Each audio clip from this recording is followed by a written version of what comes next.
flight service aimed at those with class. So there really was only one type of passenger, those who could afford it.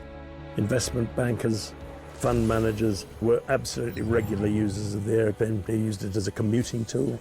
When I'm doing it every week, I truly can just regard it as commuting to work. Speed is what it's all about for me, the ability to avoid these overnight flights, get to the other end fresh. That's what this great plane does.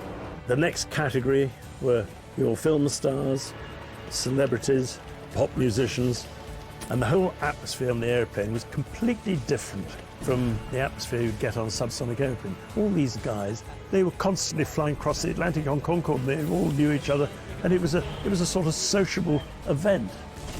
This particular time in the 80s, I was doing a lot of travelling. I was working in LA on a series, and I wanted to come back to London a lot to see my family. So it really made a huge difference in my life, being able to go on Concord. It was very expensive, but sometimes it's worth investing in things that make you happy. But there was another type of passenger, those who had saved up to enjoy the trip of a lifetime. They often got more than they were expecting. I looked round and there was Ronnie Wood there. He went, hello. I said to him, Ronnie Wood. Well, as soon as I said that, another four came down, there's Mick Jagger and all the lot. So he came down and he said hello, and he shook our hands, and I said, George, I won't be a minute. So with that, Mick Jagger got up and he followed me. Anyway, we waited outside, and this person came out. He said to me, go on, Gwen. So I said, no, you go first. I didn't like to call him Mick, it seemed a bit presumptuous.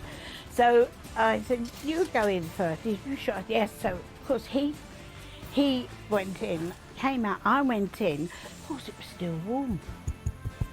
Oh my word, came over quite unnecessary. No matter how exciting things got, all too soon, the seatbelt sign would light up and Concord would begin its descent.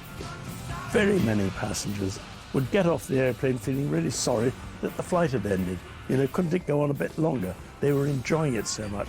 By the time you'd had a few drinks and something to eat and maybe a tiny snooze, there you were